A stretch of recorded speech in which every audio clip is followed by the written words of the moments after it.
Très heureux de vous retrouver, mesdames, messieurs. Bienvenue au 12h30 sur LCF. On commence cette édition avec la coalition Arc-en-Ciel. Alternance oblige. L'ex-coordonnatrice, Madame Brigitte Adjamabo-Johnson, est arrivée au bout des 3 mois à la tête de ce regroupement de formation politique. Elle cède désormais les rênes à Maître Tiassona Traoré. Ce dernier a une mission, conduire la campagne électorale pour les législatives du 25 juillet prochain. Anani Fifa, Armel Kwasi Johnson, Herman Congo. Après le collectif Sauvons le Togo, c'est le tour de la coalition Arc-en-Ciel d'entrer officiellement en campagne électorale. Une décision rendue officielle ce vendredi et qui a été prise après plusieurs discussions avec le pouvoir. La coalition Arc-en-Ciel justifie cette décision par l'obtention de quelques conditions, notamment celles relatives à la libération de certains détenus, en particulier celle de Gérard Adia, Alphonse Klogo et Jean Eklou, l'élargissement des conditions électorales locales indépendantes, des bureaux de vote et du comité de suivi du processus électoral aux représentants de l'opposition. Beaucoup reste encore à faire pour obtenir les conditions idéales d'un scrutin équitable. Mais la coalition Arc-en-Ciel, qui a compris très tôt que le pouvoir cherchait à pousser l'opposition au boycott pour s'offrir un boulevard, décide ce jour, en dépit de tout, d'entrer en campagne. La coalition Arc-en-Ciel considère ces élections comme un défi lancé par le pouvoir RPT uni au peuple togolais, à l'ensemble des forces démocratiques du Togo. Cette rencontre avec la presse a été l'occasion pour ce regroupement de partis politiques de procéder au changement de son président, une courte cérémonie à laquelle ont assisté les militants des partis regroupés au sein de la coalition. Maître Tiassona Traoré, le nouveau président, prend ainsi la place de Brigitte Adjamabo-Johnson. Je voudrais d'abord dire que ça a été une période exaltante, ça a été une expérience exaltante et je voudrais remercier mes collègues d'Arc-en-Ciel avec lesquels nous avons pu travailler dans la rue malgré les difficultés que nous avons dû traverser. Le bilan, il est important, même s'il reste devant nous encore beaucoup de choses. Aujourd'hui, nous avons contribué à faire d'Arc-en-Ciel une force politique avec laquelle il faut vivre. Avec cette entrée effective de toute l'opposition dans la campagne pour la course au siège de la représentation nationale, les élections législatives de 2013 deviennent ainsi un véritable test de popularité pour les partis participants. 3 milliards de francs CFA, c'est le montant du prêt octroyé par la Banque ouest-africaine de développement, la BOAD, au Burkina Faso, une structure à caractère bancaire basée au Burkina Faso. C'est une somme qui servira à financer une 60aine de projets porteurs d'emploi. La convention de financement a été signée vendredi au siège de la BOAD entre les institutions. Apolline Abaki, Herman Congo. Signature, échange de documents pour marquer la convention d'un contrat de prêt d'un montant de 3 milliards de francs CFA que la Banque ouest-africaine de développement, BOAD, s'engage à accorder au Burkina Faso. C'est un établissement à caractère bancaire qui fait la promotion des PME au Burkina Faso. Ce prêt permettra donc à cette société de renforcer sa mission de promotion de PME, acteurs de développement. L'accord de ce jour consacre la mise en place de la 4e ligne de refinancement de la banque en faveur de ce pays. Burkina Faso est un établissement financier à caractère bancaire qui a été mis en place grâce au concours de nos partenaires comme la BOAD, qui fait partie donc du tour de table, dont la mission principale donc est de financer les équipements productifs des entreprises. C'est-à-dire que une entreprise qui se met en place, qui a besoin d'acquérir des équipements pour produire, elle s'adresse à Burkina Faso qui, à travers sa formule, nous appelons le crédit bail, finance les équipements et les met à la disposition de l'entreprise. Depuis 15 ans, Burkina Faso œuvre pour le renforcement des ressources stables au Burkina Faso. Plusieurs secteurs productifs vont bénéficier de ce financement. Autre appui financier, c'est celui dont vient de bénéficier la fêtière des unités coopératives d'épargne et de crédit du Togo, FUSEC Togo. L'institution a reçu une subvention de 1,5 milliard de francs CFA de la part de l'Agence française de développement AFD. Objectif, permettre à FUSEC Togo de renforcer ses prestations vis-à-vis de sa clientèle. Cassandra Anaouli, Udatipo.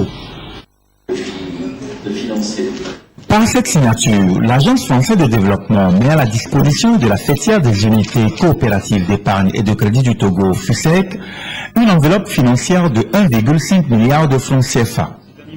De cette somme, 300 000 euros, soit près de 197 millions de francs CFA, vont servir à financer les études et les missions d'assistance technique pour développer de nouveaux produits en faveur des PME et du secteur agricole. Le reste des fonds va permettre à la FUSEC Togo de renforcer ses capacités et de développer ses activités de crédit d'investissement agricole. Une première convention de crédit d'1,3 milliard d'euros qui sera destinée donc à des lignes agricoles et une subvention donc pour un montant de 197 millions d'euros qui appuiera la FUSEC dans le développement d'outils destinés donc au secteur agricole et au secteur PME-PMI et également des assistances techniques. Ce qui a motivé donc pour nous aujourd'hui de monter un tel projet, c'est le manque de financement du secteur agricole qui a un besoin énorme au Togo.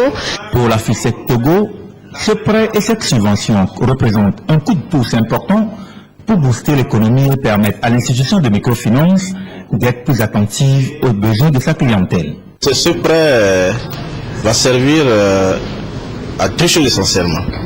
Permettre à notre réseau de se recapitaliser et puis investir dans l'agriculture. Vous savez, c'est dans l'agriculture qu'il faut aller chercher la source du développement. Cela veut dire concrètement quoi?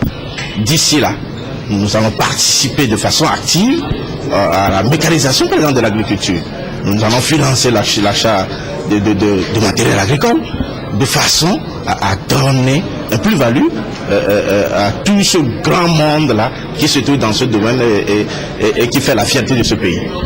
L'Agence française de développement, l'AFD, intervient depuis une dizaine d'années dans le secteur de la microfinance au Togo.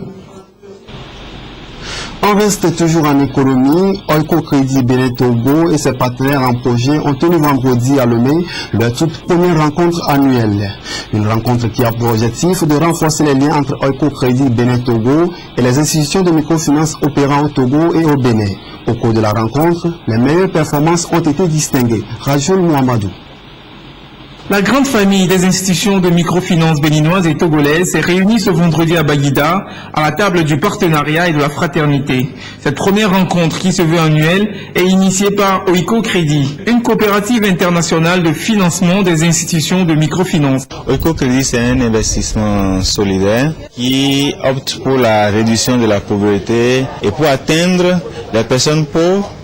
Nous passons par des institutions de microfinance, des coopératives agricoles ou encore des PME ou institutions qui interviennent dans le commerce équitable. La rencontre de ce jour s'inscrit dans le renforcement des liens de Oiko Crédit avec ses partenaires de projet.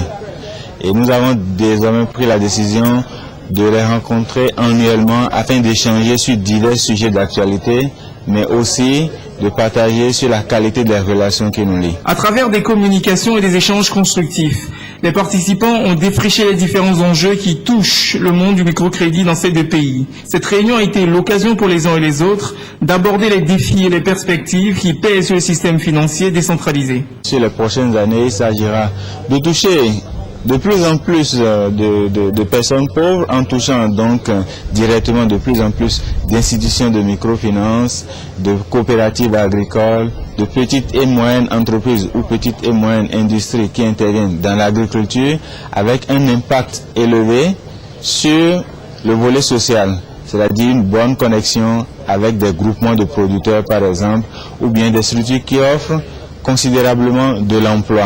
Et parallèlement au financement, Oiko Crédit va continuer à accompagner techniquement ses partenaires pour qu'ils deviennent professionnellement mieux organisés pour assurer leur accompagnement de manière durable à leurs bénéficiaires finaux. En déjà 5 ans de présence au Togo et au Bénin, Oiko Crédit, qui finance 15 institutions, bénéficie d'une position privilégiée pour observer l'évolution de la microfinance dans ces deux pays. Ainsi, 5 institutions parmi les plus performantes dans le remboursement des prêts, dans la gouvernance interne, dans le renforcement des femmes, dans la gestion des performances sociales et dans l'innovation ont été primées. Le rideau de cette rencontre s'est baissé dans une ambiance bon enfant. Le rendez-vous est pris à l'année prochaine au Bénin. Le développement du secteur agricole au Togo, la préoccupation était au cœur d'un atelier de la coordination togolaise des organisations paysannes CETOP et des producteurs agricoles. Cette rencontre de réflexion et de prise de décision s'est déroulée à Lomé les 10 et 11 juillet dernier. La conclusion des travaux a été présentée à la presse vendredi. Robert Dansou. Après 2 jours de travaux, il ressort à travers cette déclaration que les filières céréalières en général se portent très bien au Togo. Cependant, la coordination des organisations paysannes et ses fêtières membres ont pu relever quelques difficultés qui, selon elles, entraveraient le développement de ce secteur si rien n'est fait. D'abord, la commercialisation du maïs. Une chose, c'est de produire, mais l'autre chose, c'est de pouvoir mieux vendre pour rentrer dans ces coûts de production.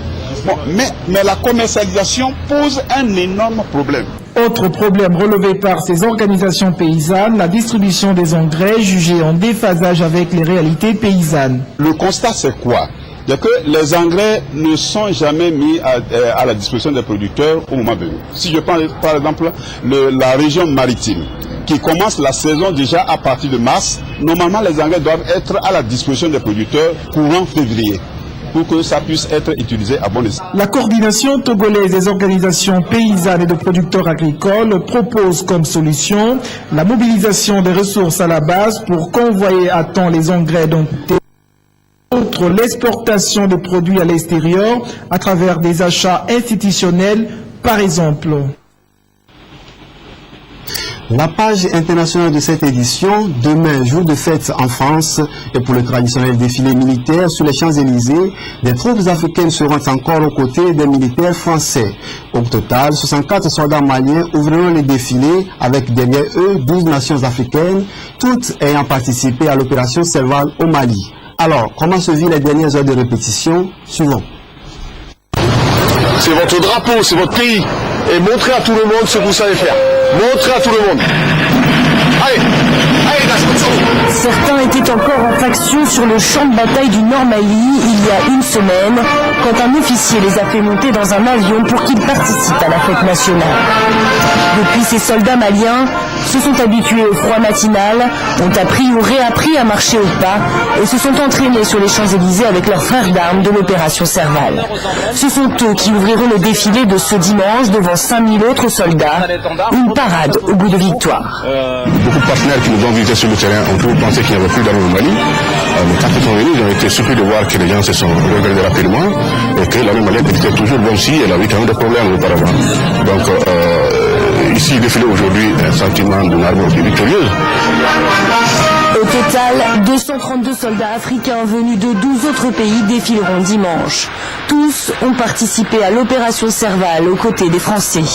Parmi eux, les Tchadiens qui ont payé un lourd tribut lors de cette intervention avec 38 soldats tués. C'est en leur mémoire que ces soldats marcheront. Pour nous, c'est très émouvant parce qu'il y a un sentiment de cohésion, il y a un sentiment d'amitié, de frères armes.